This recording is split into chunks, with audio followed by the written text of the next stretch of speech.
নমস্কার বন্ধুরা, আপনাদের সকলকে স্বাগত জানাই গ্যাজেটস বাংলা চ্যানেলে। আর আপনারা আপনাদের মূল্যবান সময় আমায় দিয়েছেন সুমনকে। আচ্ছা, ফ্ল্যাগশিপ স্মার্টফোন মানে প্রিমিয়াম স্মার্টফোন কতজন আপনারা ভালোবাসেন অবশ্যই কমেন্টসের মাধ্যমে জানাবেন।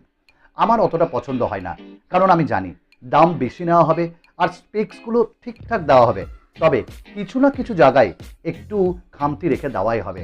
আর যেগুলো আমরা সাধারণ মানুষ চাই সেগুলো পাই না। এই জন্য ফ্ল্যাগশিপ স্মার্টফোন ঠিক আছে, কিন্তু কেনার পক্ষে কতটা যৌক্তিকতা আছে সেটা না হয় এই ফোনটি যেটা বলতে চলেছি সেটা দেখেই বলবেন। আমি কথা বলতে চলেছি Mi 10 5Gর ব্যাপারে।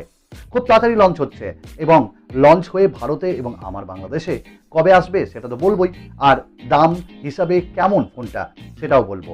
আর ক্ষমা করবেন, ফোনটি আমার কাছে নেই, তবে কেনারও ইচ্ছা নাই, তবে যা ওপিনিয়ন সেই ওপিনিয়নটা আপনাদের কাছে দিতে চলেছি।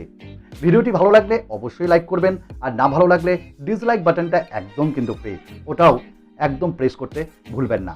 এই যে Mi 10 5G বলা হচ্ছে একটা ফ্ল্যাগশিপ স্মার্টফোন, বলা হচ্ছে এটার সব কিছুই ভালো, তাই হয় সব কিছু একটা ফোনের ভালো হয় না। প্রত্যেকটি ফোনের ভালো দিক আছে, খারাপ দিক আছে, তবে ব্র্যান্ড কখনোই খারাপ দিকগুলোকে তুলে ধরবে না, তুলে ধরবো আমরা আপনাদের জন্য। শাওমির বিরুদ্ধে যে তোপ দাগা হয়েছে, তারপর শাওমির স্মার্টফোন কতটা সিকিওর সেটা আমার মনেও সন্দেহ রয়েছে, কিন্তু আপডেট তো আপনাদেরকে দিতেই হবে। Mi 10 5G ফোনটি ভারতে 8ই মে লঞ্চ হচ্ছে এবং এটার যে টিজার সেটা কিন্তু অ্যামাজনেও চলে আসছে, আর বাংলাদেশেও আনঅফিসিয়ালি এটা মোটামুটি খুব তাড়াতাড়ি চলে আসবে, একটু ওয়েট করতে হবে। প্রাইস দেখুন, প্রাইস সম্পর্কে এখনো কিছু জানা যায়নি, তবে অভিজ্ঞতা একটু তো নাড়া দেয়। অভিজ্ঞতা বলছে যে এর যে একদম বেস ভ্যারিয়েন্ট 8GB 128GB সেইটির দাম হতে পারে মোটামুটি 40,000-এর কাছাকাছি, প্রায় 39,000 আপনি বলতে পারেন ভারতীয় মুদ্রায়, আর বাংলাদেশে এটা প্রায় 45,000 টাকার কাছাকাছি হতে পারে। ফোনটি দেখতে আপনার কিন্তু অসম্ভব ভালো লাগবে। ওই যে বলে না, দেখতে খুব ভালো হওয়া উচিত, আগে দর্শনধারী उसके बाद গুণ বিচারি। তো এখানে যে ডিজাইনটা সেটা কিন্তু মনোরম, পেছনে যে চারটে ক্যামেরার সমাহার সেটা কিন্তু ভালো লাগবে। একটু বড়, তারপর একটু মাঝারি, তারপরে একটু ছোট, তারপর একেবারেই ছোট। এখানে চারটে ক্যামেরা আপনারা পেছনে পাবেন, কোনো ফিঙ্গারপ্রিন্ট স্ক্যানার কিন্তু পেছনে নেই, অর্থাৎ এটা ইন ডিসপ্লে পাওয়া যাবে।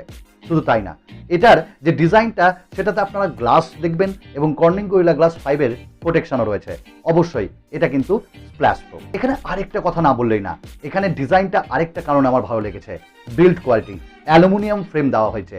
দেখুন, অনেক ফোন আপনারা দেখবেন যেখানে গ্লাস তো রয়েছে কিন্তু তার সাইডে অ্যালুমিনিয়াম ফ্রেম বা কিছু ব্যবহার করা হয় না, কিন্তু এখানে গ্লাসের সঙ্গে অ্যালুমিনিয়াম ফ্রেম, অর্থাৎ কোয়ালিটি জমদার হওয়া উচিত। একটা জিনিস খারাপ লেগেছে, 3.5mm জ্যাক নেই। কেন 3.5mm জ্যাককে আমরা পছন্দ করি না সাধারণ দর্শক, সাধারণ জনতা? ডিসপ্লেটা 6.67 ইঞ্চেসের একটা ফুল ভিউ ডিসপ্লে। হ্যাঁ, ছোট্ট একটা পাঞ্চল হয়েছে, আর ওই ছোট্ট পাঞ্চলে আপনারা পেয়ে যাবেন 20 মেগাপিক্সেলের একটা সেলফি ক্যামেরা।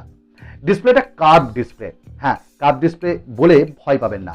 এখানে Xiaomi কিন্তু যে পাম ইস্যুগুলো হয় সেই ইস্যুগুলো এখানে ঠিক করেই আপনাদের হাতে তুলে ধরবে। শুধু তাই না, 500 নিটস ব্রাইটনেস এখানে পাবেন, HDR10+-এর সাপোর্ট পাবেন, কর্নিং গরিলা গ্লাস 5-এর প্রোটেকশন পাবেন, আর তার সাথে 89.8% স্ক্রিন টু বডি রেশিও এখানে পাচ্ছেন, 9:5:9 অ্যাসপেক্ট রেশিওর সাথে। এখানে যে ডিসপ্লের কার্ভড ওটা আমার ভালো লাগে।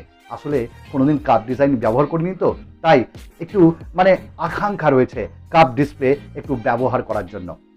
আর এর যে সুপার অ্যামোলেড প্যানেল সেটা আপনাকে একদম হতাশ করবে না, একদম ডিপ ব্ল্যাক দেবে, কালার্সগুলো পাঞ্চি দেবে। হ্যাঁ, IPS এর থেকে অবশ্যই ভালো। 90 হার্টজ রিফ্রেশ রেট এখানে আপনারা দেখতে পাবেন। আমরা একটু র্যাম এবং রম ভ্যারিয়েন্টে যাই। এখানে পাওয়া যাচ্ছে 8GB 128GB, 8GB 256GB, 12GB 256GB RAM এবং রমের সাথে, অর্থাৎ তিনটে ভ্যারিয়েন্ট। আর তার সঙ্গে এখানটা UFS 3.0 বা 3.0 এর সাপোর্টটা আমরা এখানে পাচ্ছি, মানে যে স্টোরেজ টাইপটা দারুণ হবে, এর স্পিড ভাবা হচ্ছে। LPDDR5 র্যাম টাইপও আপনারা এখানে পেয়ে যাবেন। তাহলে নিঃসন্দেহে গেমিং যারা করেন বা গেমার্স যারা, তাদের অসুবিধা হওয়ার কথা নয়। Qualcomm Snapdragon 865 এই প্রসেসরটা আপনারা এখানে পাচ্ছেন, যেটা 7 ন্যানোমিটার ফিনফেট টেকনোলজিতে তৈরি। অবশ্যই এখানে অ্যাড্রিনো 650 এবং যেটা ক্লক রয়েছে সেটা হলো 2.84 গিগাহার্টসে। তাহলে আপনারা যদি পাবজি খেলেন, আপনারা যদি ফ্রি ফায়ার খেলেন বা যে কোনো হাই এন্ড গেম, কোনো অসুবিধা হবে না। গ্রাফিক্সও দমদার। ক্যামেরাটাই আমার একটু মানে মনে খচখচ করছে, এটা Xiaomi করা উচিত ছিল না। যখন আমি বলছি প্রিমিয়াম বা ফ্ল্যাগশিপ, তাহলে সব কিছু দিকে একটু নজর দেওয়া উচিত। এখানে 108 মেগাপিক্সেলের ক্যামেরা দেওয়া হয়েছে f1.7 অ্যাপারচারের সাথে, তবে ইউজ করা হয়েছে স্যামসাং এর ISO সেল GW1। তার সাথে আপনারা পাবেন 13 মেগাপিক্সেলের একটা ultra wide angle lens f2.4 অ্যাপারচারের সাথে, 2 মেগাপিক্সেলের ম্যাক্রো লেন্স f2.4 অ্যাপারচারের সাথে, আর 2 মেগাপিক্সেলের ডেপথ সেন্সর f2.4 অ্যাপারচারের সাথে। সমস্যাটা এখানে হয়েছে, সমস্যাটা হলো এই 108 মেগাপিক্সেলের গিমিকে যাব না। অবশ্যই 108 মেগাপিক্সেল মানে জুমিং ক্যাপাবিলিটিটা একটু বাড়িয়ে দেবে, আর অত জুম আমরা তুলি না। তার সাথে লো লাইট, এইটা বলতে পারি 108 মেগাপিক্সেল লো লাইটে আপনাকে দারুণ crisp and clear sharp picture দেবে। তবে 2 মেগাপিক্সেলের ডেপথ সেন্সর আজকের দিনে হাসি ছাড়া কিছুই মন থেকে বেড়ায় না। 2 মেগাপিক্সেলের ম্যাক্রো লেন্স হাসি ছাড়া কিছুই বেড়ায় না। সত্যি খারাপ লাগে ভাবতে যে আমাদেরকে এই ব্র্যান্ডগুলো কি ভেবেছে, যা দেবে তাই নিয়ে নেবো, আর এই 108 মেগাপিক্সেলের দৌড়ে আমরাও হাজির হব। না না, সেটা হতে পারে না। তবে ক্যামেরার ক্ষেত্রে এখানে আমার একটা হতাশজনক আপনি বলতে পারেন। আর এখানে 20 মেগাপিক্সেলের একটা পাঞ্চ হলে আপনারা সেলফি ক্যামেরা পাচ্ছেন f2.0 অ্যাপারচারের সাথে। 8K তে ভিডিও রেকর্ডিং করতে পারবেন, 4K তেও ভিডিও রেকর্ডিং করতে পারবেন, অবশ্যই 24 FPS, 30 FPS এবং 60 FPS এ। সুপার স্লো মোশন 960 FPS এ করতে পারবেন, টাইম ল্যাপস এবং লো লাইট সব কিছু ফিচার্স এখানে দেওয়া হয়েছে। তবে ব্যাটারি 4780 mAh এর ব্যাটারি পাওয়া হচ্ছে, অর্থাৎ দেওয়া হচ্ছে এখানে। তার সাথে 30 ওয়াটের ফাস্ট চার্জার। আমি আশা রেখেছিলাম আর একটু বেশি যদি দেওয়া হতো তাহলে বোধহয় ভালো হতো।